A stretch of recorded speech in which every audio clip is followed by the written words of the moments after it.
गुरु भक्ति योग शुद्ध विज्ञान है। वह निम्न प्रकृति को वश में लाने की एवं परम आनंद प्राप्त करने की रीति सिखाता है। गुरुदेव की कल्याणकारी कृपा प्राप्त करने के लिए अपने अंतःकरण की गहराई से उनको प्रार्थना करो। ऐसी प्रार्थना चमत्कार कर सकती है।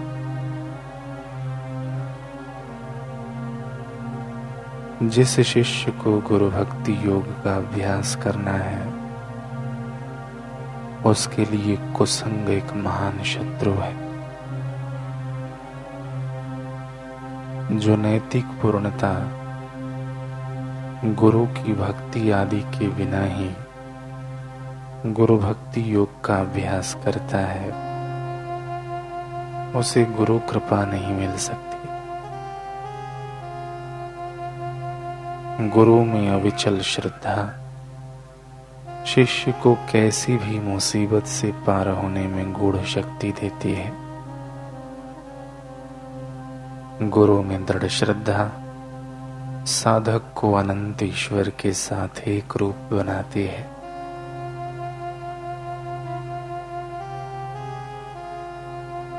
गुजरात में नारायण प्रसाद नाम के एक वकील रहते थे। वकील होने के बावजूद भी उन्हें भगवान की भक्ति अच्छी लगती थी।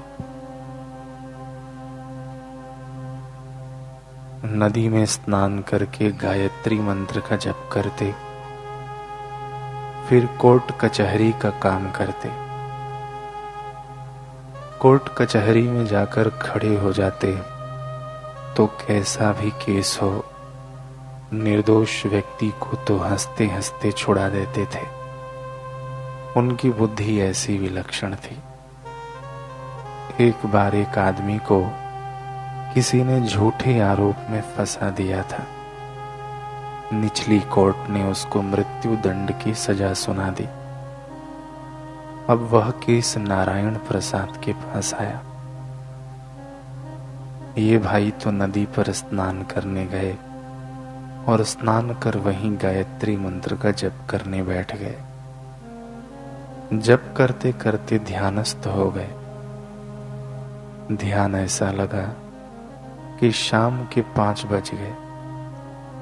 ध्यान से उठे तो सोचा कि आज तो महत्वपूर्ण केस था। मृत्यु दंड मिले हुए अपराधी का आज आखिरी फैसले का दिन था। पैरवी करके आखिरी फैसला करना था, परंतु यह क्या हो गया।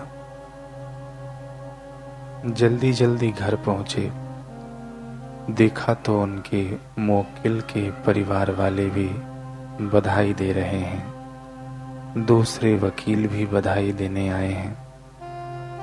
उनका अपना सहायक वकील और मुंशी सब धन्यवाद देने आए हैं।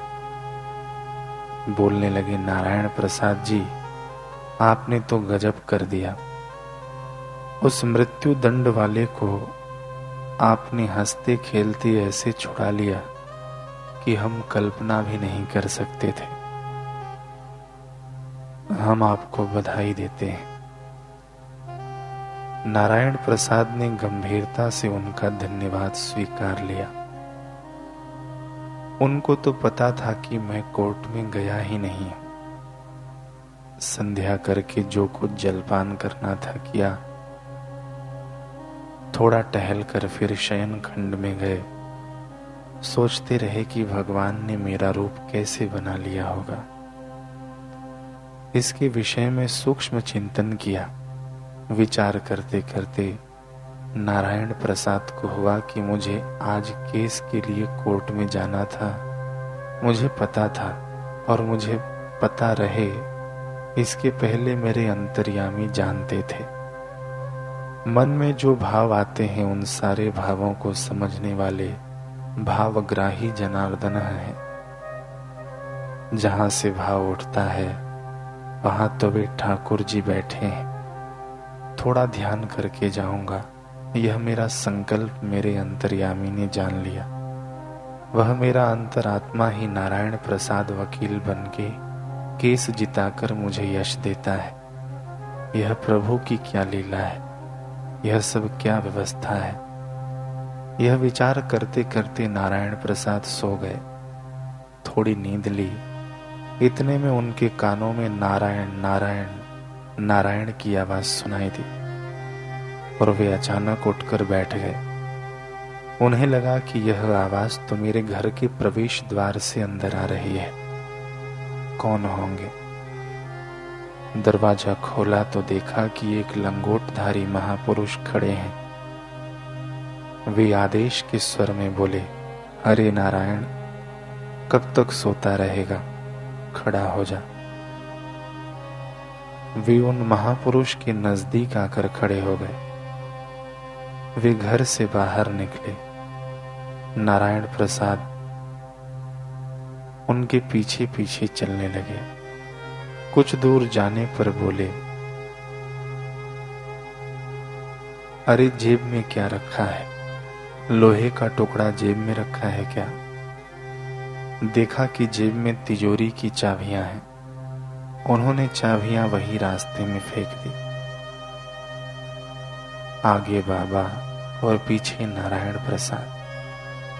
जाते जाते एकांत में नारायण प्रसाद को बाबा जी ने ज्ञान दिया कि वे परमात्मा विभु व्याप्त हैं। वे यदि अंतरात्मा रूप में नहीं मिले तो बाहर नहीं मिलते हैं। यह उन्हीं आत्मदेव की लीला है।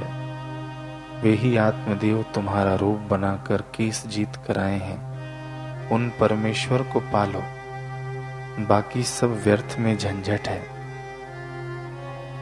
लंगोटधारी बाबा थे नित्यानंद जी महाराज।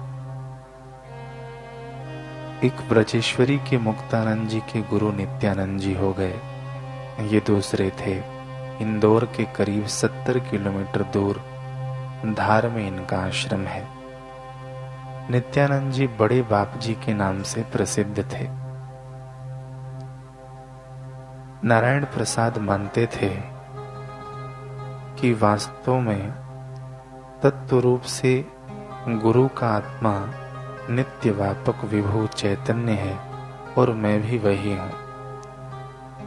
एक बार उत्तराखंड में कुछ संत नित्यानंद जी महाराज के दर्शन सत्संग के लिए धार शहर में स्थित आश्रम में आए थे। उत्तराखंड से कुछ संत नित्यानंद जी महाराज के दर्शन सत्संग के लिए धार शहर में स्थित आश्रम में आए थे। नारायण प्रसाद आश्रम की सारी व्यवस्था संभालते थे। आए हुए संतों को लगा कि महाराज जी सबसे ज्यादा महत्व नारायण प्रसाद को देते हैं। ऐसी शंका सभी संतों के मन में हुई।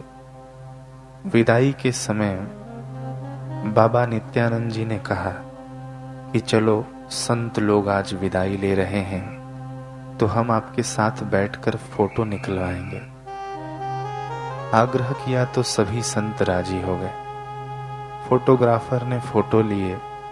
जब फोटो खींचे गए उसमें नारायण प्रसाद को शामिल नहीं किया गया, लेकिन जब फोटो का प्रिंट आया तो नारायण प्रसाद का फोटो बाबा के हृदय में दिखाई दे रहा था। फोटोग्राफर दंग रह गया। यह कैसे? किसी के हृदय में किसी का फोटो आ जाए। बाबा, यह क्या है? बाबा ने कहा, मैं क्या करूं, इसको कितना दूर रखूं? यह तो मेरे हृदय में समा के बैठ गया है। तो मन में जिसकी तीव्र भावना होती है वह हृदय में भी दिखाई देता है। नारायण प्रसाद की तीव्र प्रीति भावना थी तो फोटो में बाबा जी के हृदय में नारायण प्रसाद आ गए। क्या हम सब में भी अपने गुरुदेव के लिए ऐसी तीव्रतम प्रीति, ऐसी तीव्रतम प्रेम निष्ठा है या नहीं, यह विचारणीय विषय है।